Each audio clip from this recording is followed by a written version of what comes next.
बिस्मिल्लाहिर्रहमानिर्रहीम। अस्सलाम वालेकुम। एक आदमी ठग था जो कि शादीशुदा था। उसका इंतकाल हो गया, इसलिए आमदनी का सिलसिला बंद हो गया। एक रोज उसके बेटे ने अपनी वालदा से पूछा कि अब्बा क्या काम करते थे जिससे घर के इखराजात पूरे होते थे। उसने बतलाया कि वो ठग था, लोगों को ठगा करता था। उसने कहा, मैं ठग का बेटा हूं, मैं भी बाहर जाऊंगा, लोगों को ठगा करूंगा।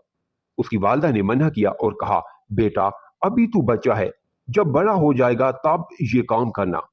उसने इसरार किया और कहा कि मैं तो जाऊंगा, मेरे लिए खाना पका दो। वालदा ने खाना दे दिया और ये खाना लेकर चल पड़ा। चलते चलते एक बस्ती आई जिसके बाहर एक कुआं था, जिस पर चार औरतें पानी भर रही थीं। उससे पूछा कि इस बस्ती का क्या नाम है। उन्होंने बताया कि ठगों की बस्ती। ये सुनकर बड़ा खुश हुआ कि मैं भी ठग का बेटा हूं। फिर इनसे उनका और उनके बाप का नाम मालूम किया। सब ने बतला दिया। उसने महफूज कर लिया, फिर इधर उधर की बातों में मशगूल हो गया। जब वो पानी भर कर जाने लगी तो उसने कहा, अरे मुझे किस पर छोड़ चली हो। इस पर वो उसको साथ ले आई और चौपाल में लाकर ठहरा दिया और खुद अपने अपने घरों में चली गई। उसने हर एक को देख लिया कि फलानी इस घर में गई, फलानी इस घर में। जब शाम हुई और रात करीब हुई तो उन औरतों के शौहर बाहर से वापस आए। चौपाल में देखा कोई मेहमान है। जब खाना खाकर चौपाल में आए और हुक्का पीने का वक्त आया तो बातचीत शुरू हुई। उनमें से एक ने कहा, खाली बेली क्या बात करते हो, कुछ हार जीत की बात होनी चाहिए। दूसरों ने कहा, हाँ, मगर एक शर्त है, वो ये कि हर शख्स एक एक बात कहेगा और जो शख्स किसी की बात झूठा बताएगा उसको 500 रुपए जुर्माना देना होगा। लड़के ने भी बड़े जोरों शोर से इसको मंजूर कर लिया और इसके बाद गुफ्तगू शुरू हुई। एक ने कहा कि हमारे दादा के यहाँ एक भैंस थी जो इतना दूध देती थी कि पूरी बस्ती के लोग उसके दूध में खीर पका लिया करते थे। लड़के ने कहा, जरूर होगी, पहले खैरो बरकत का जमाना था। दूसरे ने कहा, हमारा दादा के यहाँ एक भैंस थी जो इतना पेशाब करती थी जिसमें कश्ती चलती थी। लड़के ने इसकी भी तस्दीक की और कहा, जरूर होगी, जब इतना दूध देने वाली भैंस हो सकती है तो इतना पेशाब करने वाली भैंस भी हो सकती है, इसमें क्या इश्काल है। तीसरे ने कहा, हमारा दादा के यहाँ चावल का एक इतना बड़ा दाना था कि उसमें से तोड़ तोड़ कर हमारे दादा तमाम बस्ती वालों को देते रहते और वो उसकी खीर पकाते।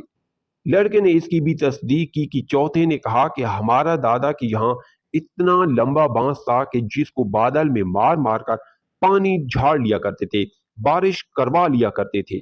लड़के ने इसकी भी तस्दीक की। जब ये चारों फारिग हो गए तो उस लड़के से कहा, तुम भी कुछ सुनाओ। उसने कहा, मैं छोटा सा था, मेरे वालिद ने मेरी शादी कर दी। बीवी काफी उम्र की थी, इसलिए हमारा निबाह ना हो सका, वो घर से चली आई।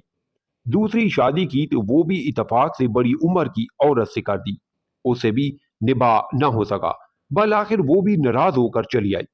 तीसरी शादी की, बदकिस्मती से वो भी ज्यादा उम्र की निकली, हमारा काम ना चला, इसलिए वो भी चली आई। चौथी शादी की, वो भी किस्मत से बड़ी उम्र की थी, इसलिए भी मेल ना खाया और वो भी घर से आ गई। इसके बाद कोई शादी नहीं की। इस्लाम में बैक वक्त चार से ज्यादा बीवी रखना जायज नहीं, और मैं चूंकि नाबालिग हूं इसलिए मेरी तलाक भी नहीं पड़ सकती। आज जब मैं सफर करके आ रहा था, कुएं पर देखा तो चार औरतें पानी भर रही थीं। गौर किया तो चारों मेरी बीवियां थीं। और देखो, पहली बीवी का नाम ये, बाप का नाम ये, मकान की तरफ इशारा करके कहा, इस मकान में है।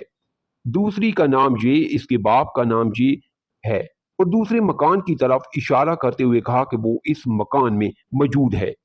और तीसरी का नाम ये, बाप का नाम ये, और तीसरे मकान की तरफ इशारा करते हुए उस मकान में है। और चौथी का नाम ये, उसके बाप का नाम ये, और चौथे मकान की तरफ इशारा करते हुए कहा, वो इस मकान में है, यानी चारों तुम्हारे मकानों में है। अब अगर मेरी बात को सच्चा समझते हो तो चारें औरतें मेरे हवाले कर दो, अगर झूठ समझते हो तो 500-500 रुपया दे दो। उन्होंने आज ही जाकर गालियां देते हुए 500-500 रुपए उसको दिए और कहा, निकल हमारे गांव में से, खबरदार जो यहां से आगे बढ़ा। उसने कहा, देखो जी, खफा होने की बात नहीं है, मैंने तो असूली बात कही जो कही। इसके बाद ये 2000 रुपए लेकर घर आया और मां से कहा, मैं हूं ठग का बेटा। स्टोरी पसंद आई है तो लाइक और कमेंट करें, चैनल पर नहीं हुए तो सब्सक्राइब जरूर करें।